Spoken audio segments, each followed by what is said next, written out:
Hey everyone, I got a really exciting show for you today. If you don't know, I reached out to my community saying, hey, you know what? I'm thinking about this build to rent model.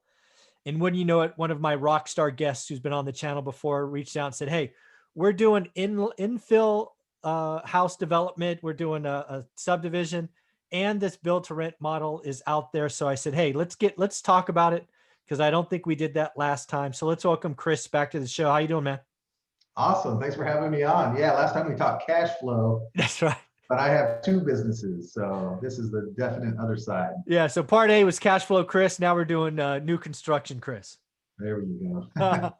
Well, Chris, why don't you do me a favor? Just introduce the audience, just in case they didn't see episode one, what you do, where you play, and we'll get into new development. Yeah, definitely. So my name's Chris Ontiveros. I'm out of Phoenix, Arizona. I've been in the business for about 15 years. About 2 years ago, we moved almost solely into new construction. Phoenix is one of the most it's the most competitive markets in the entire United States. All the gurus live here, lots of people in the industry here. And so I was really tired of the skinny profits. And so I moved to where people weren't, which was new construction, ground up construction. And that's been terrific. But just like everything else, people are catching on.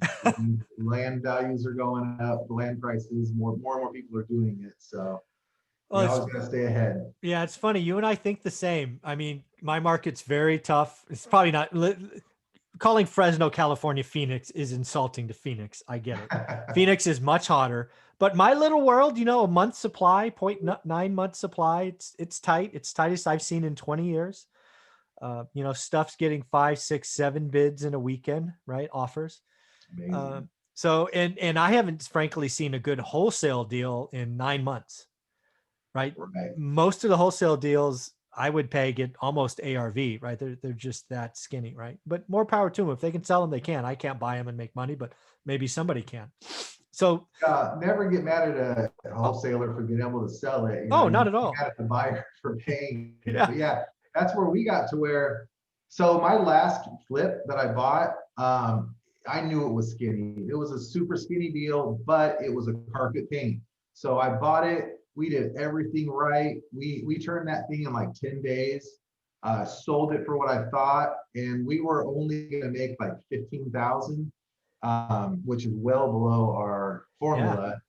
But I'm like, I needed a deal. I needed something, and it was great. We were going to make a quick 15, and then inspection happens, and I got a busted sewer line. Ouch. So it went from 15 to like 5. Yeah. And I was done with it. I didn't want to deal with that anymore. You know what? With new construction homes, you never have a bad sewer line.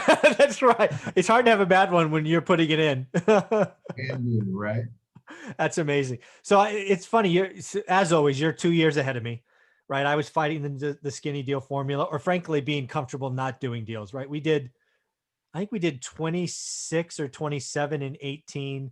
24, 25, and 19. I think we'll do 6 in 20. But making a bad buy. Yeah, absolutely, right. So I'm comfortable being on cash. I'm frankly comfortable not doing a deal, but I still look every day. I'm addicted, right? Right. But this is what caused me. There was an article about a Texas developer that's like, screw it, skinny deals suck. I'm gonna go build homes, and they were speaking my language because they were build to rent. But I want to go to your model first because I think we'll get to build to rent next. Sure. Tell me about the first new construction you did, because I have never even changed. Like, I never added a master suite, right? I've changed internal floor plans a little. I've removed a wall or two that was non-load bearing, but I've never done structural design. I've never done utilities, curbing, any of that stuff. So tell me about that first new construction you did, how you found it. What was it like? It obviously felt good because you did more, but it got to feel different than a flip.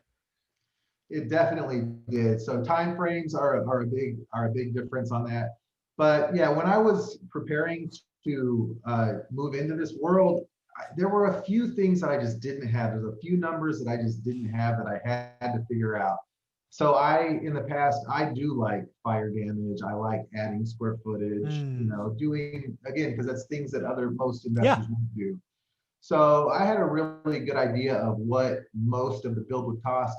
I didn't know about underground utilities. I didn't really know exactly what my concrete was going to run me, plus full framing. Mm-hmm. So, I reached out to my network. I reached out to my GCs and kind of got those numbers. And I had to make a little bit of a leap. But when I was running the numbers, it seemed like there's a lot of room here. And there was. So the first lot we found, I believe we found that one for 34,000. Okay. And it was a nice pie-shaped lot in a zip code that we really like. I know you're always teaching people, you got to know your market, you got to know your areas, your zip codes. Yes. Yeah, we have about 4 zip codes that we dial in on. That's so awesome. if I see an address and a square footage, I know what it's worth for the most part, within a few $1,000. That's awesome. So that makes it that much easier to pull the trigger. Now, one thing I didn't know is what am I going to be able to sell this for? Because we're dealing with infill lots, which means it's a vacant lot in an established neighborhood. This particular neighborhood was built out in the early 80s. So nothing, it wasn't 1960s, which is the area, but it also wasn't anything new. We do have new build communities in that zip code, which helps a lot with comps. But I knew we were going to be somewhere in the middle. So when I was doing my ARV, we thought 275 at the time was what we were going to be at, because the neighborhood sold for like 230, 240. New builds sold for like 310. Okay. And so that's where we thought, we're pretty sure we're going to be able to get more, and we needed to make the numbers work. But we knew we weren't going to get as much as something in a brand new community. Okay. So 34,000. We sold it to ourselves, which we do this a lot because you don't want to wait a year to profit. So we always try to take profits ahead of time if we can. Okay. So we got it under contract for 34. We sold it to ourselves for 45, which was well within our budget. Yep. Pulled 11 up front, and then the work began. Very cool. So I just want to walk through this soup to nuts when you finally exit finally. So when you locked it up for 34, give me was it like April of 18 or what month was it roughly? Oh, I could have had these numbers for you. Yeah, this was, well, I don't know. I don't remember the exact date, but let's just start with that and then we'll go with the time from there. Fine. That's good. So let's just call it July 2018. Okay. So July, so just call it summer 18. Summer 18. You lock it up for 34. You have your rough estimates, but you've now jumped in, right? You own a pie-shaped lot now. Right. What does one do next? I have no idea. Okay, so ideally, who was your guest the other day, the guy who does the new builds? Greg Dickerson. He's a full-on developer guy. That guy's amazing, right? He really has his stuff together. He's like, boom, boom, boom, boom. I'm like, dude, slow down. I can't take notes fast enough. Right. I had to rewind that a couple of times because even though I've done a few, he gave me some really great nuggets. Awesome. So he talked about how you don't close the land until shovel ready. You have everything ready to go. Shovel ready, right? Yeah.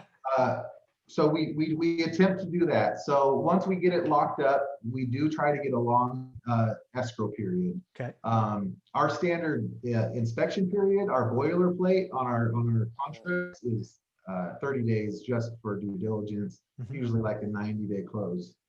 So what we want to do is, first of all, we want to make sure what we could build. We knew that we were okay with what we could build. Right. And then we got it to our architect. Our architect saved us a lot of time. So she does what's called standard plans. Okay.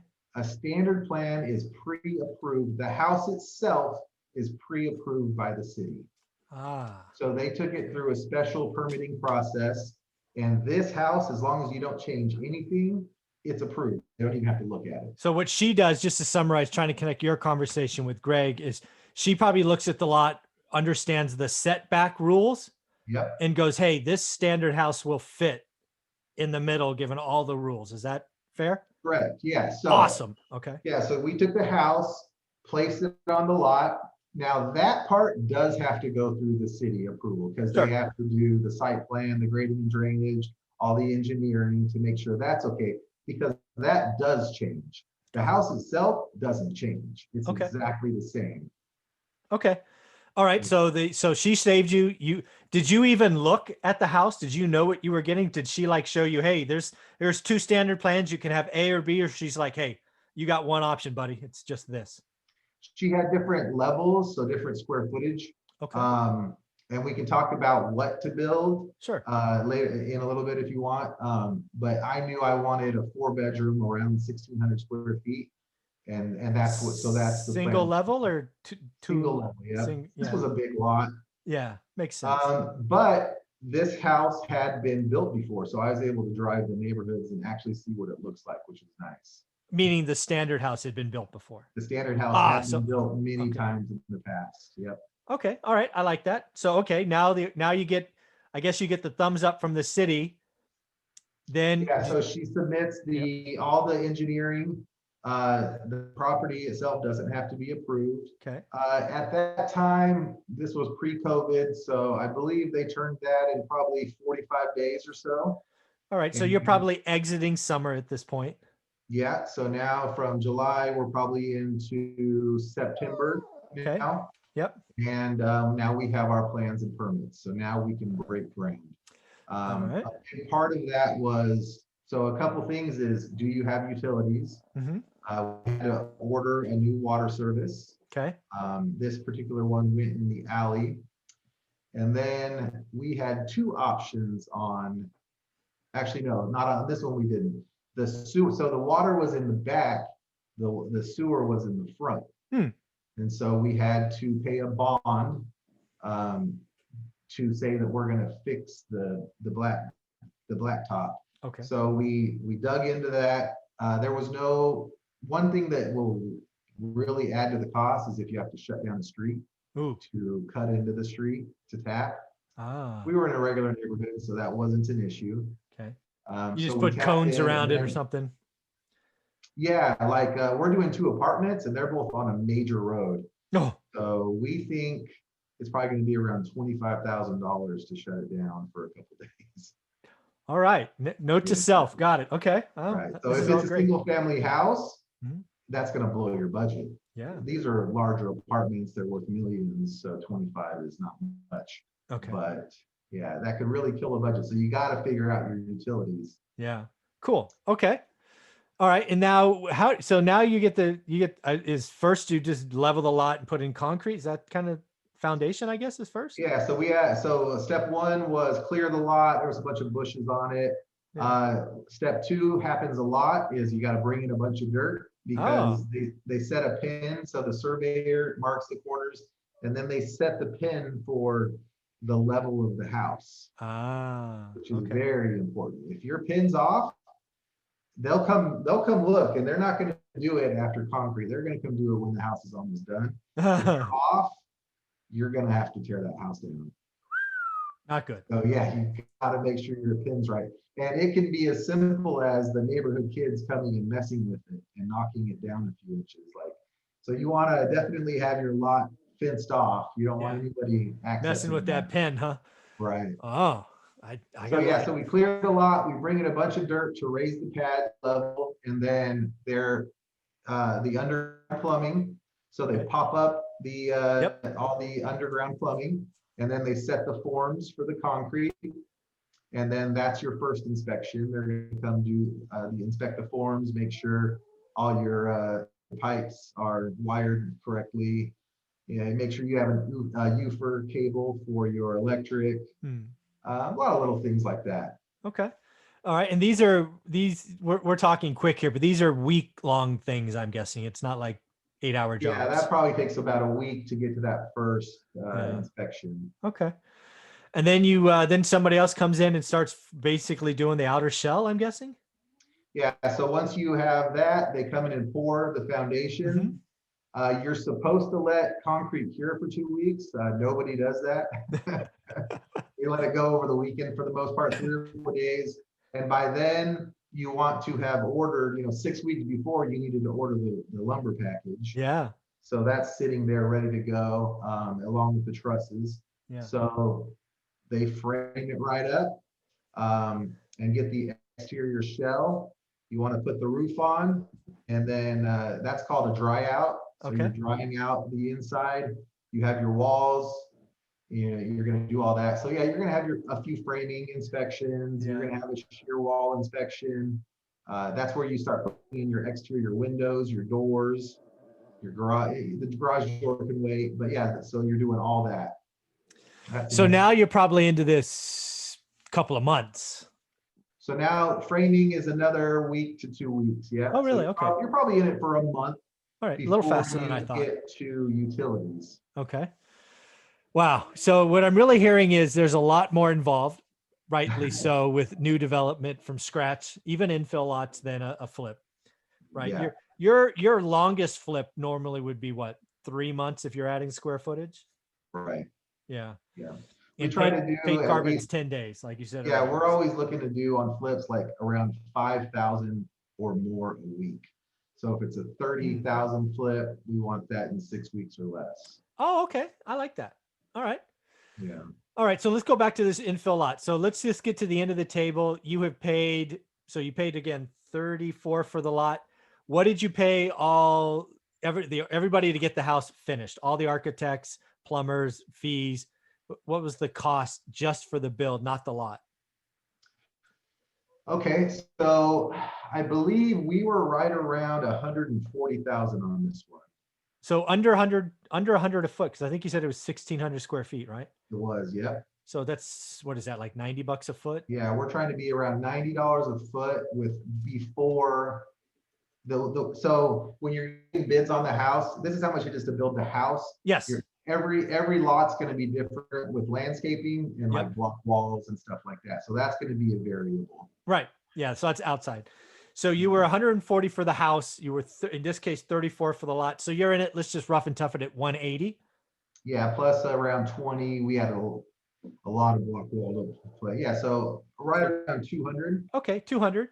And then out of the gate, you plan to sell it. Your ARV, your marketing price was 275. What was the total duration from the day you broke ground to putting the for sale sign in the yard? Was that 4, 5, 6 months? It took us about 5 months. Yeah, it took us longer than we should have. You know, it probably took us a little closer to 6 with all the final finishes. Okay.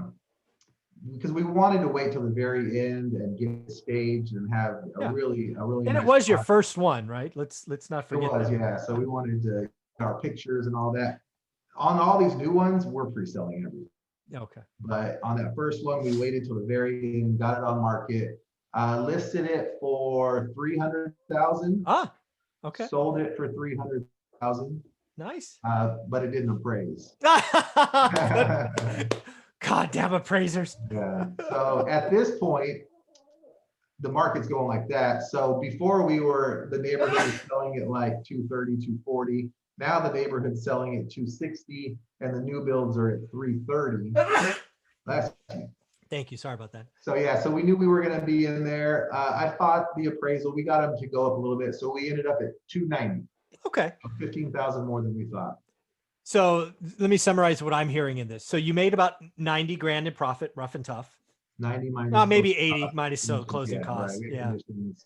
Yeah. And it took you 5 months where a normal flip is, just call it 3, or no, a flip's probably 6 to 8. So call it 2 months for 25, right? It's kind of your minimum. So, Yeah, so I'm not an idiot. We were all for around 8 months because you had all the plans, permits and all that. Oh, okay. All right. But at the end of the day, you had less competition. There wasn't many people farming for the lot, right? Because you make your money when you buy. Yep. Like everything. And you basically had a proof of concept and you put about 80 grand in the bank. It's not a bad deal, right? Yes, sir. All right. That leads it to the next one. So exactly. Financing is an issue that you're always going to have to figure out.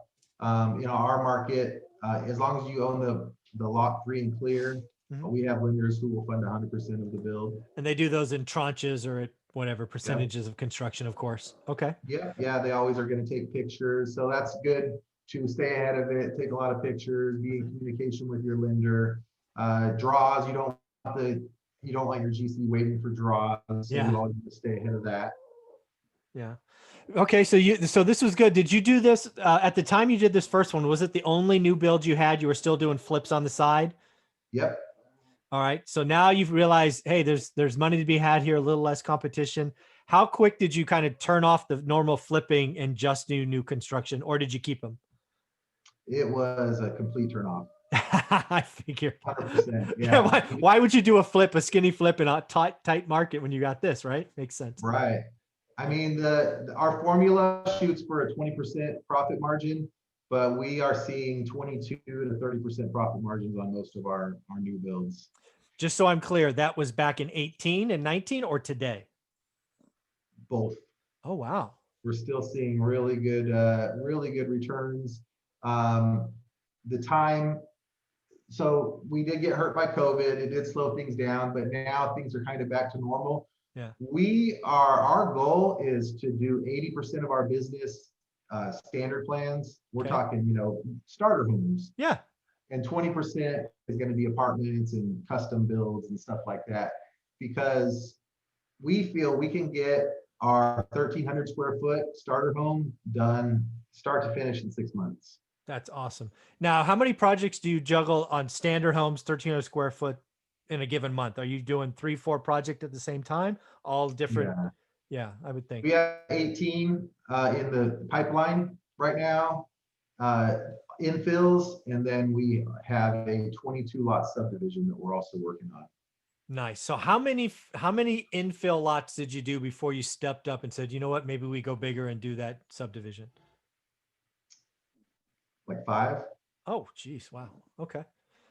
Because the subdivision, I don't know, I kind of jump and do things, like I do my due diligence, and if it makes sense, yeah, it makes sense. Some is good, more is better. I get it. Yeah. So when we were looking at that, your guest the other day was talking about a price per lot. So, we had to do a lot of the guesstimating. So we want to be all in for 20% on the land. So when I'm like this infill lot, right? So we sold it for 300,000, let's just say. Yeah. We want to be all in on the land, which includes bringing utilities. Yep. For 60,000 or less. Okay. 20% of ARV. Makes That's sense. why we want to buy it for the 40 to 50 range, Yeah. so we can put 10 into it, right? Okay. So when I looked at the development, we figured, so we bought the land for 600,000 with 7 acres. Okay. We figured all the development costs and all that. So we figure we'll be all in for 35 to 40. So let's just say 40 a lot for the land and entitlements. Yep. The very high end is going to be 50 a lot for development. So now that's 90. Yep. And our product is going to be between 600 and 750. Oh, wow. So if we look at 600, yeah, 20% of that 120, is 120. Yep. So we're well within. Nice. That gives us an extra 30,000 spread on every single lot. On every lot. Yeah. 30,000 spread on 20 is a good number. Yeah. Yeah.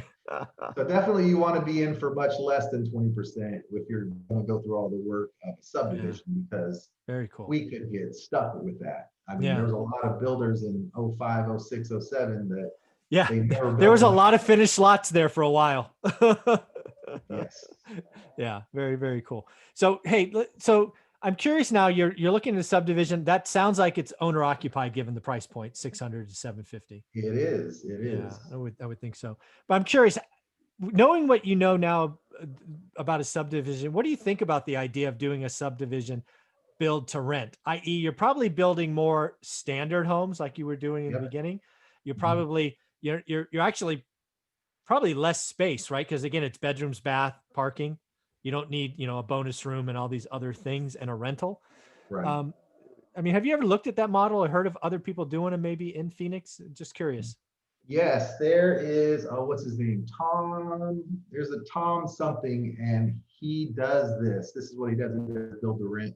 Okay. And I believe they hold everything. I believe they build and refi. Okay. Single family communities. I think look it's him up. an amazing strategy because people are moving away from home ownership.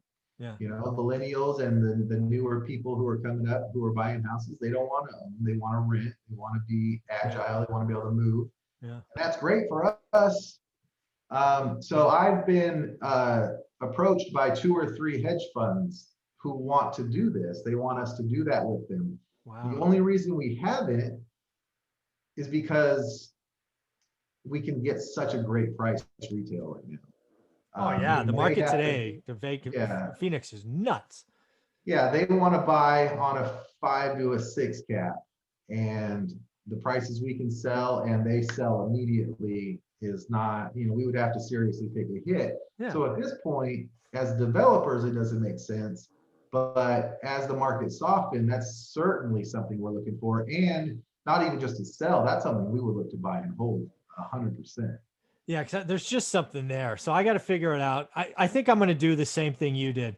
I'm going to try an infill lot, and I might even go one step before that. In California, they just passed ADUs. So if you have a quarter acre lot, you can add an ADU. Nice. I think that might be the first thing I do. They have the same idea, standard ADUs based on square footage and all that. I think I'll do that once because it's the same idea, right? Still lumber, still electricity, still plumbing. I mean, I'm still going to get a feel.